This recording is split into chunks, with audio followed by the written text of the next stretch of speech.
Mitchell from Pastor Calvary Church here in Santa Ana. So glad to have you joining us. And thanks for all of you again. I always appreciate so many that really endure this really difficult study of the book of Daniel. It's into deep areas that are very hard to understand, hard for me to understand. Maybe they're difficult for some of you as well. We certainly want to be as accurate as we can and really see the insights that God has for us in these passages. So we're in the book of Daniel, as I said, and we're actually in Daniel chapter 11, and I entitled it the Be of Good Courage, for God Controls the Nations. I have always come back to Romans 15:4. Why are these passages that, frankly, if you just read it, just to read through it for the first time, it sounds irrelevant. It sounds like something that I have no idea what's going on, and why should I spend time trying to understand it? Well, it's good to be reminded that God is still in control of the nations, for one thing, but also to know that Paul wants us to understand some things that are difficult to understand. He wants us to dive a little bit deeper. That's why the Bible is not just a few simple TED Talks that helps us to understand how we should live our lives, but it really allows anybody with various degrees of really curiosity and intellectual study to be able to find something that's maybe help them to be stimulated to study even more. So Paul again says, as I use this every week, for whatever was written in earlier times, like Daniel, around 500 to 600 BC, was written for our instruction. And why? So that through perseverance and encouragement, because he knows there will be difficult days, there will be national disasters, things that really circulate all around us. We need to know that God is still in charge, even this last year with the pandemic. We need to know that God is still working in this world. And with the encouragement of these scriptures, we can have hope. God wants us to have hope. Now, here is the timeline of Daniel, and we see that we're already almost to chapter 12, I should say.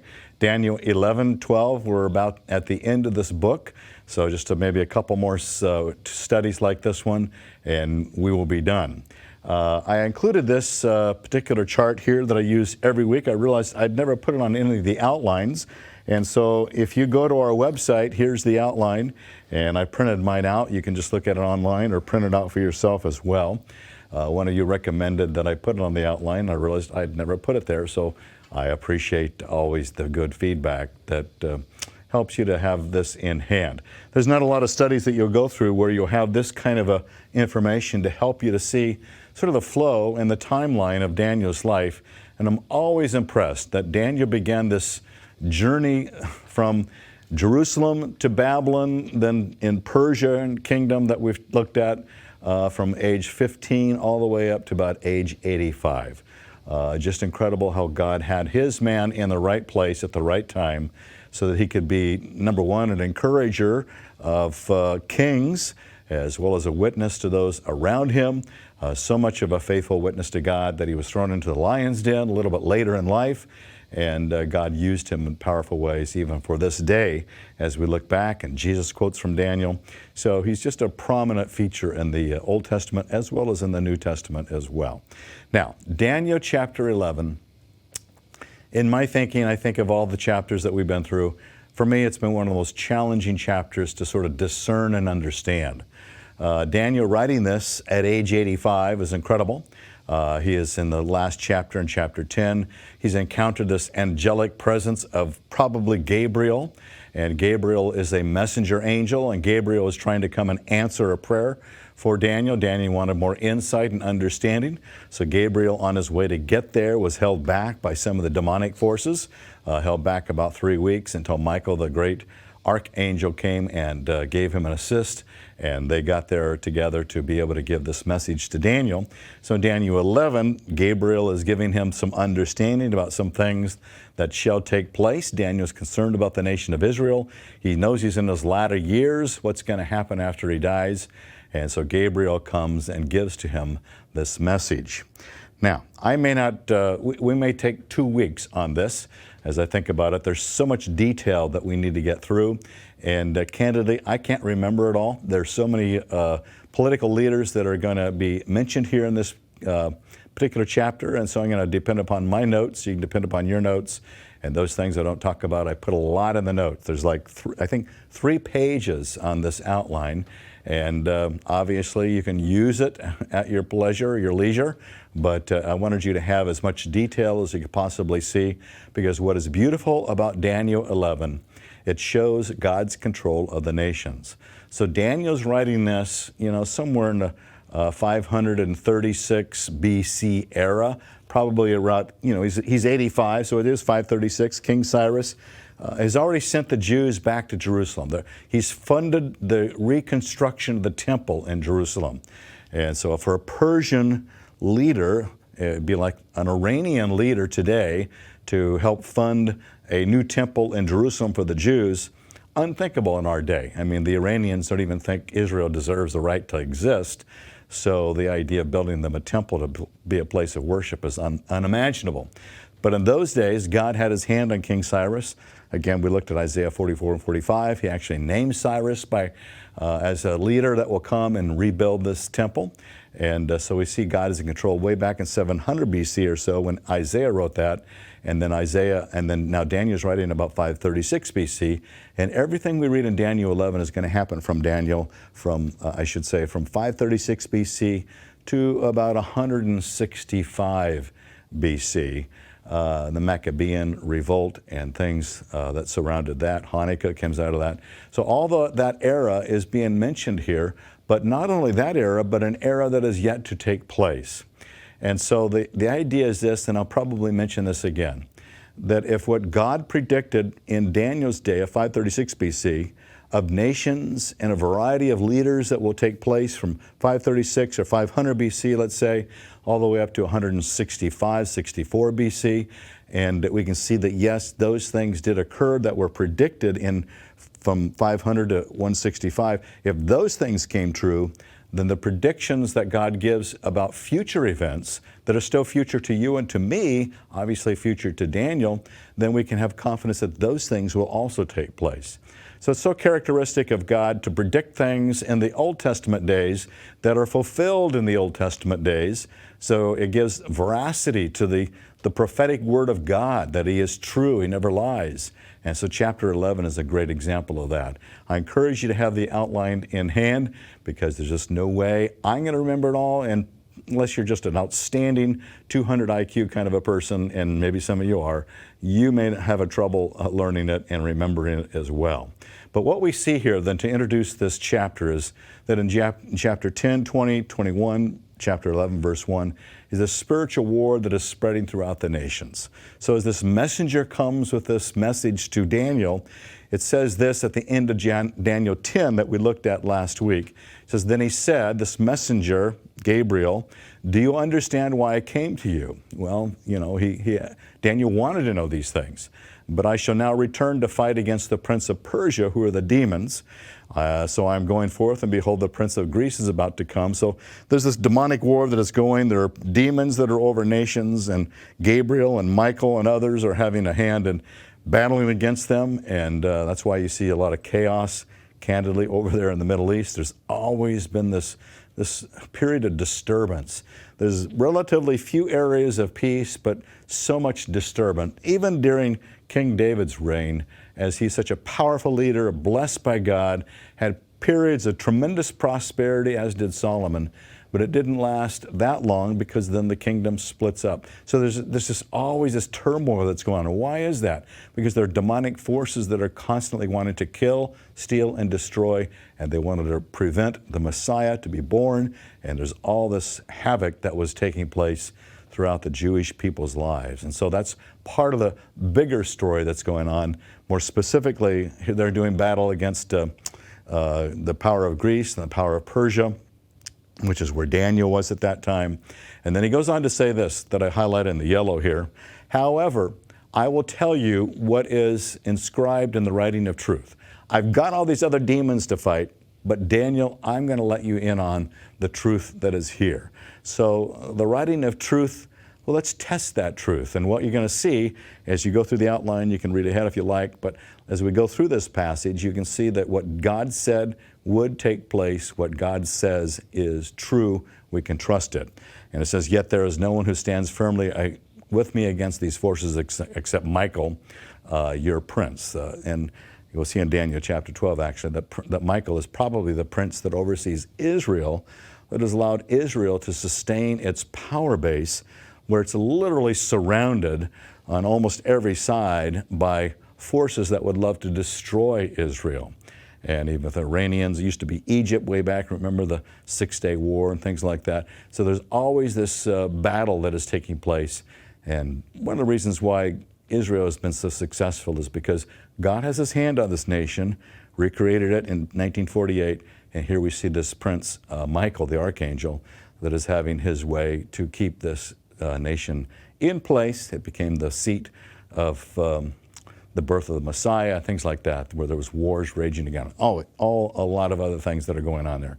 So then in Daniel chapter 11, verse 1, in the first year of Darius the Mede, this man that God has his hand on to work through him along with King Cyrus. He thought that Darius Mede might have had this little locale area that he was in charge of, and King Cyrus has the bigger control over the Persian power. It says, I arose to be an encouragement and protection for him. It's a little confusing in this. It's not clear who is the, here we go, all grammar English students, who is the antecedent of the pronoun him? And is the him referring to Michael in assisting him, or is the him referring to Darius the Mede? Unclear. Either way, still okay. Doesn't really matter. It doesn't affect how we understand the rest of the text. But it just shows this power force of spiritual angelic beings that are at work bringing encouragement and protection for whomever it happens to be. And frankly, it could probably be you and me. Hebrews 1:14 talks about the power of angels to assist us and to provide for our specific needs. So as you look at Daniel chapter 11, verses 2 and 3, and I encourage you, I'm going to be referring to my outline here as well, encourage you to take a look at that. But let me read, let's see, verse 2. It says, but now I will tell you the truth. And we're going to test that truth by looking back at history, because he's looking at prophetic words about future events of the nations around him. And now I will tell you the truth. Behold, 3 more kings are going to arise in Persia. Then a fourth will gain far more riches than all of them. As soon as he becomes strong through his riches, he will arouse the whole empire against the realm of Greece. And a mighty king will arise, and he will rule with great authority and do as he pleases. And as soon as he has risen, the kingdom will be broken up and parceled out toward the 4 points of the compass, though not to his own descendants, nor according to his authority, which he wielded, for his sovereignty will be uprooted and given to others besides them. So here's the introduction. Very vague. We don't have any specific names being used, but all we need to do is look at history, look at the background. And I give credit to one of my professors way back in the dark ages of the 70s when I was in seminary. Dwight Pentecost is an outstanding man. I believe he's with the Lord now, but I'm not for sure about that. But Dwight Pentecost is one of my professors. He walked us verse by verse, for example, through the book of Hebrews. So one of the most difficult New Testament books there is. Just a scholarly understanding of Scripture. He brings insights that brings the historical background of what is being used here. So I depended upon him. He's a lot smarter than me, so I thank you, Dwight Pentecost, for your teaching on this. But notice here's what is being referenced. In these verses I just read, he talks about these kings, what turns out to be 4 kings. Well, as you can see on the little chart here, you can see on your own outline as well, here are the 4 kings that are being referenced here, and they are listed. They look historically, you can look back and see their names and what they had accomplished. And so these are the kings that is being referenced. So how did anybody know except what God would say, what is true? I know that's going to be 4 kings. And lo and behold, there were 4 kings that arose up. And you can see them listed there. And finally, the last of the kings is sort of significant, Xerxes. He is known in the book of Esther as Ahasuerus, ruled from 485 to 465. Xerxes was the most powerful, influential, and wealthy of the 4. And during his rule, he went against Greece. And it says here, and a mighty king will rise, or actually, let me back to verse 2, and now I'll tell you the truth, behold, 3 more kings are going to arise in Persia, 3 more kings, 1, 2, 3, and then he says, And as soon as he becomes strong through his riches, he aroused the whole empire against the realm of Greece. And a mighty king will arise, and he will rule with great authority and do as he pleases. And so we see this rule against Greece, and Xerxes, lo and behold, that's what he did as he fought against Greece. And the wonderful book of Esther comes out of that historical setting that is there. And a mighty king will arise and then divide it into 4 parts. In Daniel 11:3-4, a mighty king will arise, he'll rule with great authority, do as he pleases. But as soon as he is risen, the kingdom will be broken up, parceled out into 4 points of the compass, 4 different individuals that will rule. So this mighty king is King Alexander the Great. And between 334 and 330, he just had this power base where he could occupy huge sections of land. I list them: Asia Minor, Syria, Egypt, and the land of the Medo-Persian Empire. So it's huge population.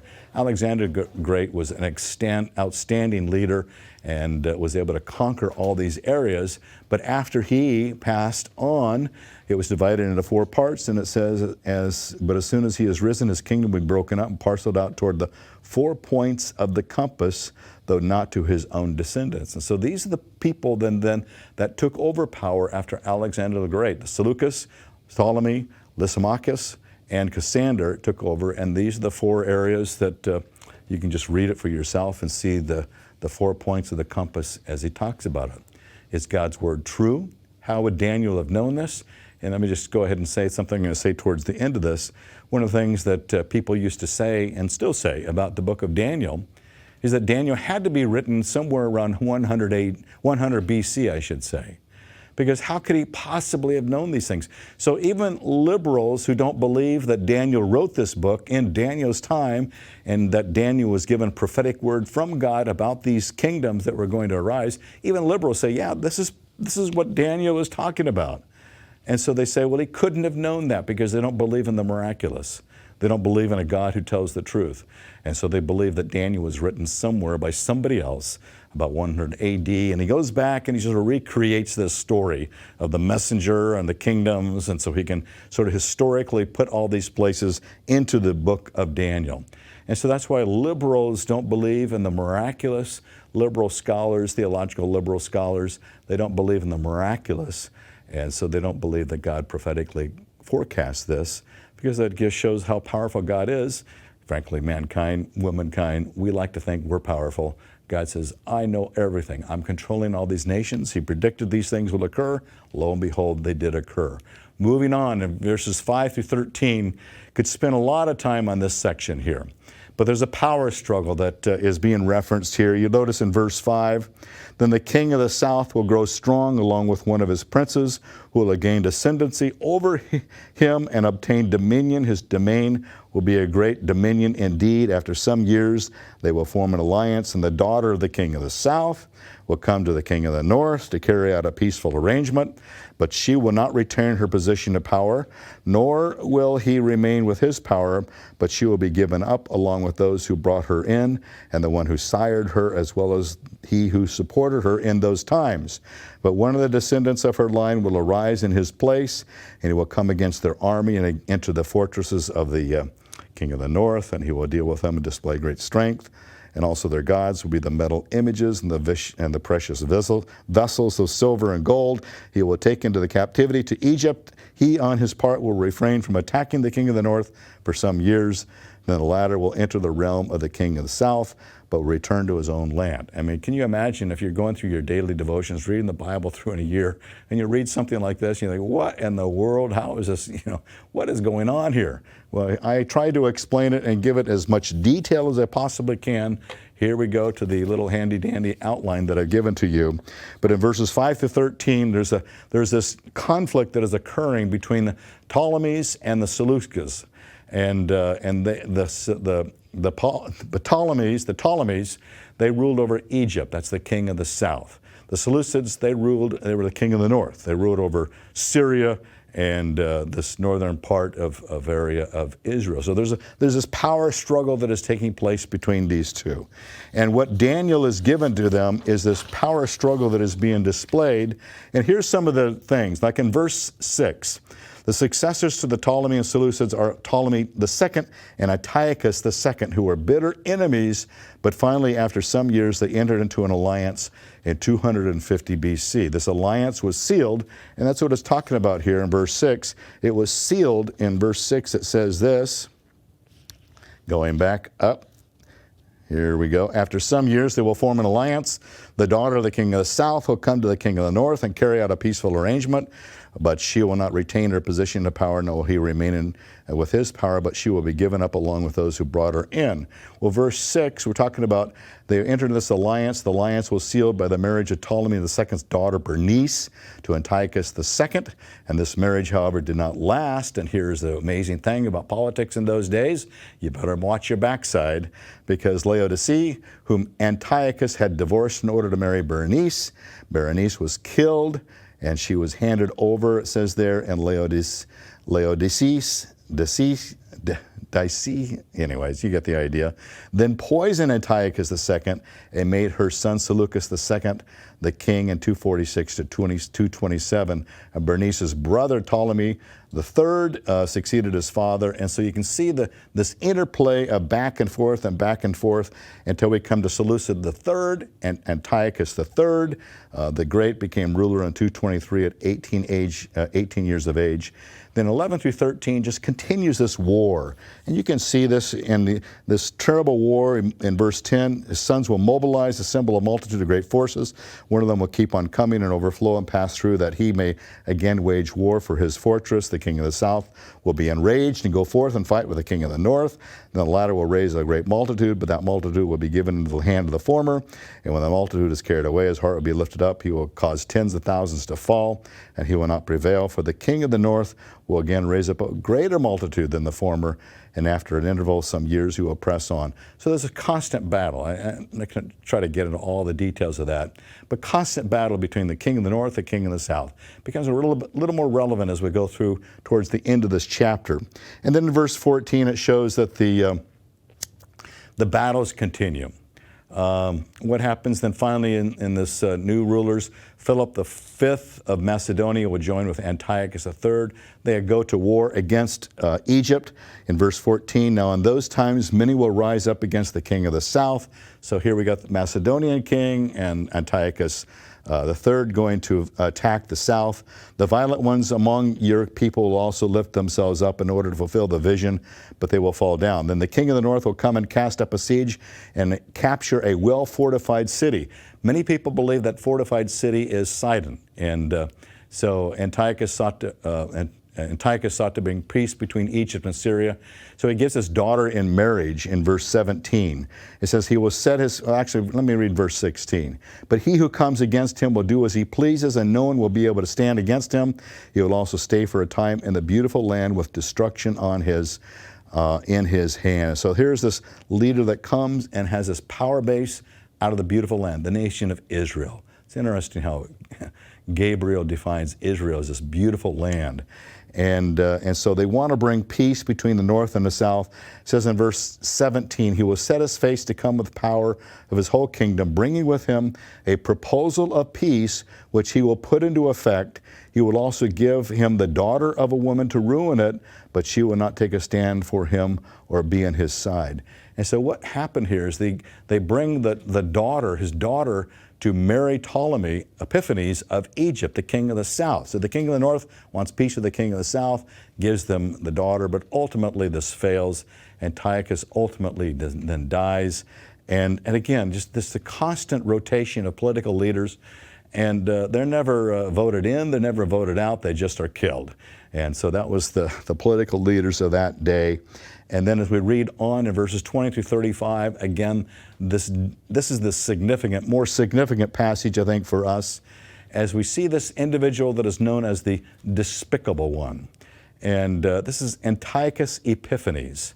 Antiochus Epiphanes Epiphanes means the illustrious one. But in those days, and I put it on there, many people would take this and they name Antiochus Epimanes as a derogatory comment about him being a madman, a crazy man, as they would use that term against him.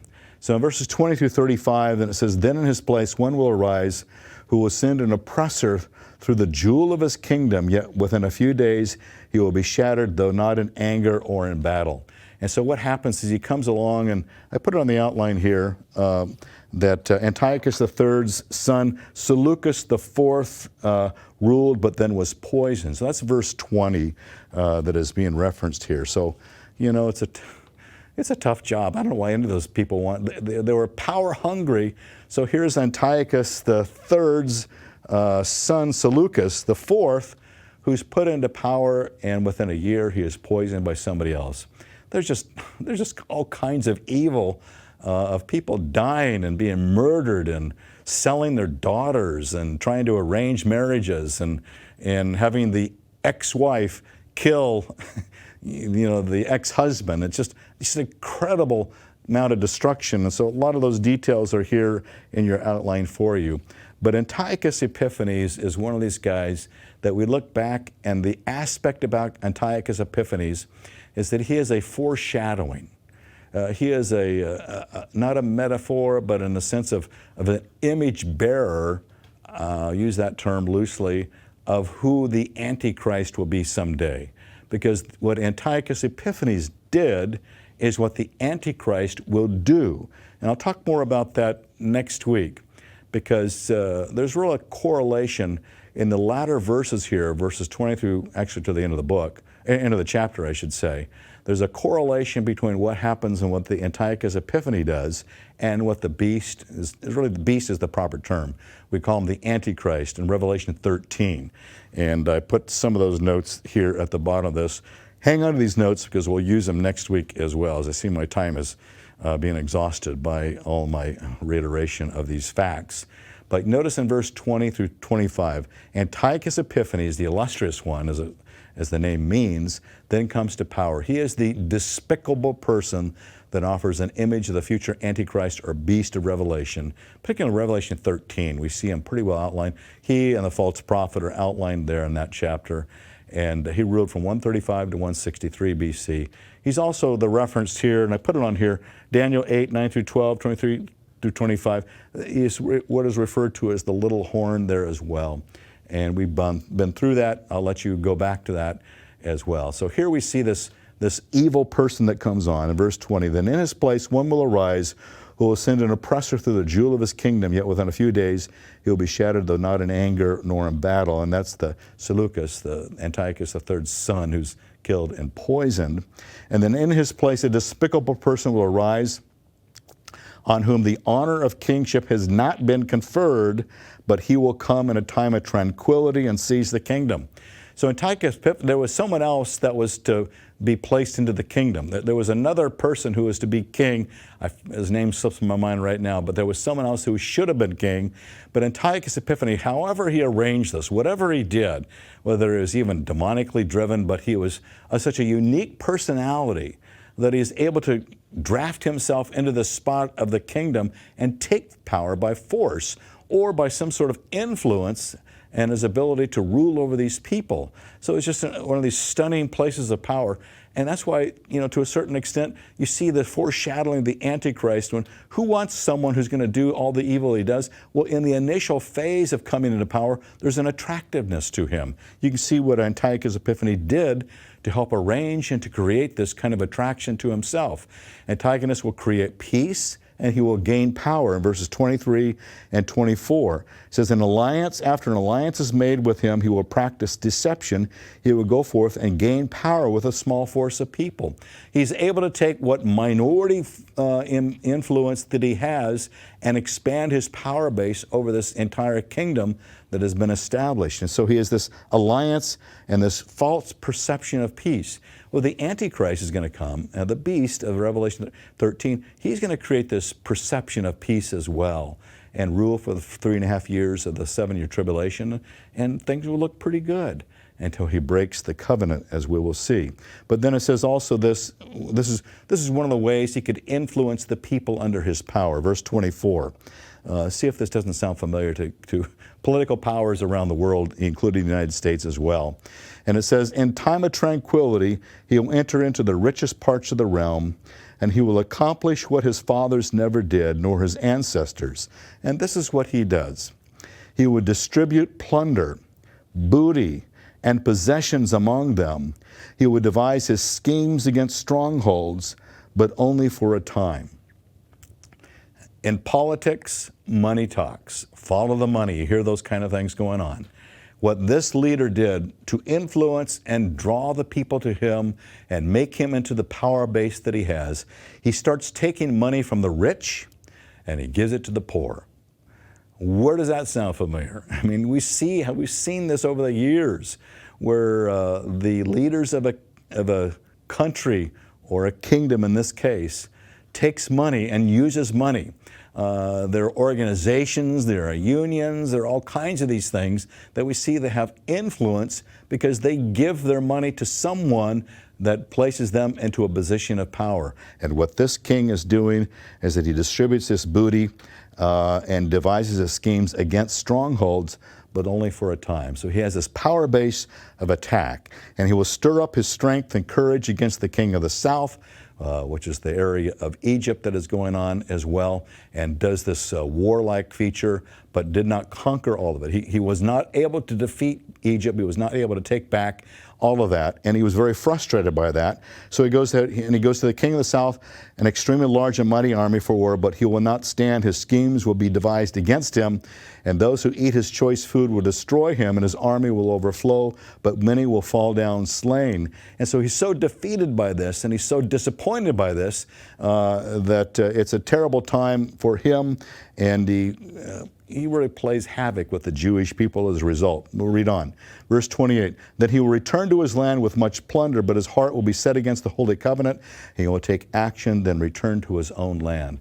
So he's so disappointed, so disheartened, verses 29 and 30. And it says, at the appointed time he will return and come into the south, but this time it will not turn out the way it did before, for ships of Kedem will come against him. Therefore he will be disheartened and will return and become enraged at the Holy Covenant, take action. So he will come back and show regard for those who forsake the Holy Covenant. What he does, he comes back to Jerusalem. He comes back to the beautiful land. This jewel is also referred to here.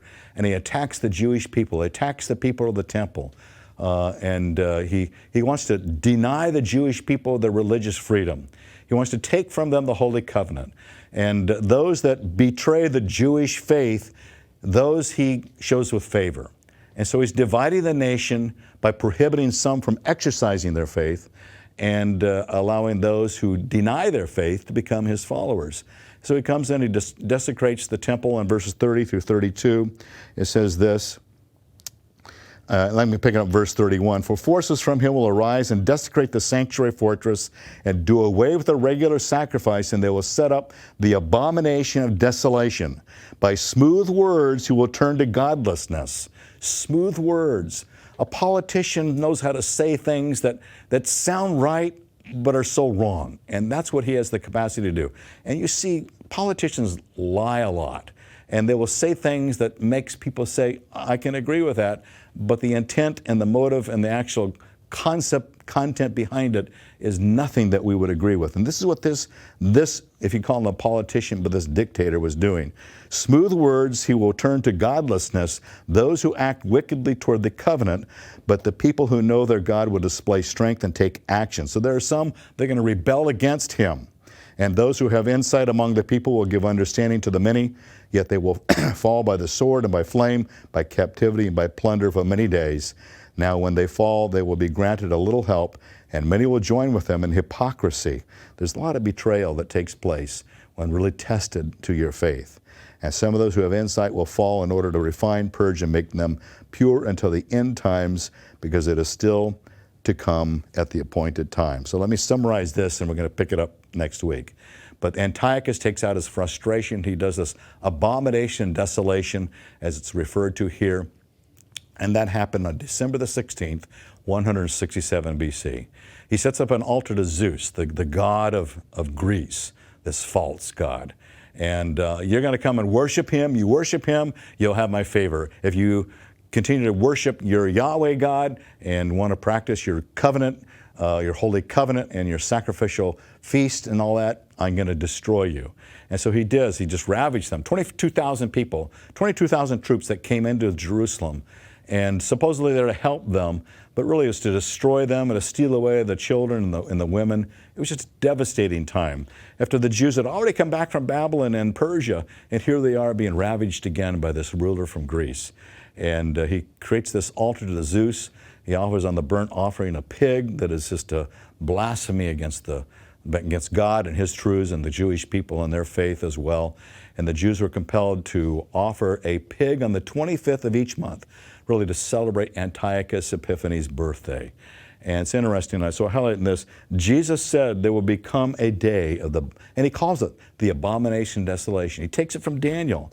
He says this day is going to come. But Jesus says that this is after Antiochus Epiphanes' abomination of desolation. There's going to be a future abomination of desolation. This is why even Jesus said Antiochus Epiphanes is a foreshadowing, I would say, a type and the antitype of the beast in the Revelation 13, because there will be abomination and desolation that will occur in the future days as well. Future to Jesus, future to you and me. And so this is where we see this craziness of Antiochus Epiphanes. And finally, he dies of insanity in Persia. He had to be mentally ill in some way or demonically controlled to have such power, such influence, his words, his ability to deceive and lie, and his ability to manipulate with money and to persecute the Jewish people. Always the Jewish people are being attacked and destroyed in their faith. And if you just look at China today, China is causing Christians. China is denying a Bible app in the country of China. People in China cannot get a hard copy of the Bible. They can't go to a Bible app to get a Bible.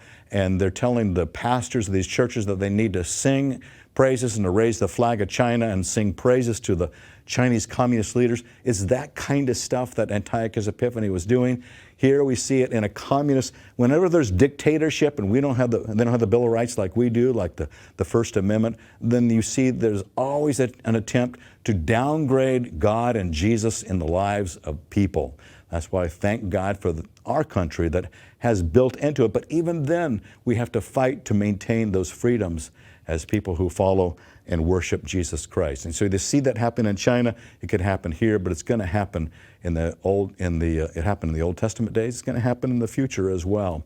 And what happens is that Jews then who refused to submit to this false worship were martyred, but then came along what is pretty well known, the Maccabean revolt that happened in 166. Judas Maccabeus is really the hero of that, and the Maccabees, as they formed this coalition to attack against what Antiochus Epiphanes was doing, and they eventually were able to defeat them.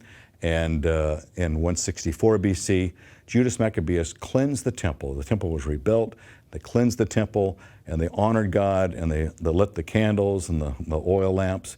And out of that came the story of Hanukkah, of how God provided for them. And so for the Jewish people especially, and really for us as well, there's this beautiful blessing of God's provision for them, and Judas Maccabeus and the family of the Maccabeans and the revolt to bring back the temple as we would want to see people worshiping the true God.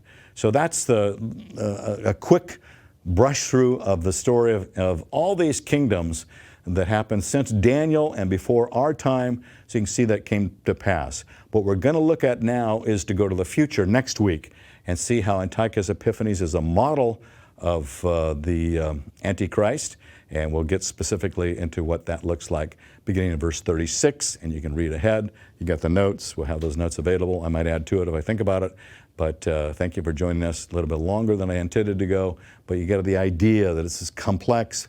That's why you have so much on the outline, so I encourage you to use that to follow along.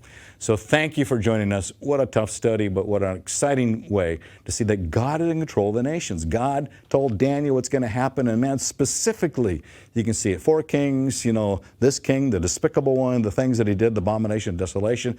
Lo and behold, Antiochus Epiphanes did it. So it all comes into place. God spoke the truth, as he said, and we can trust him.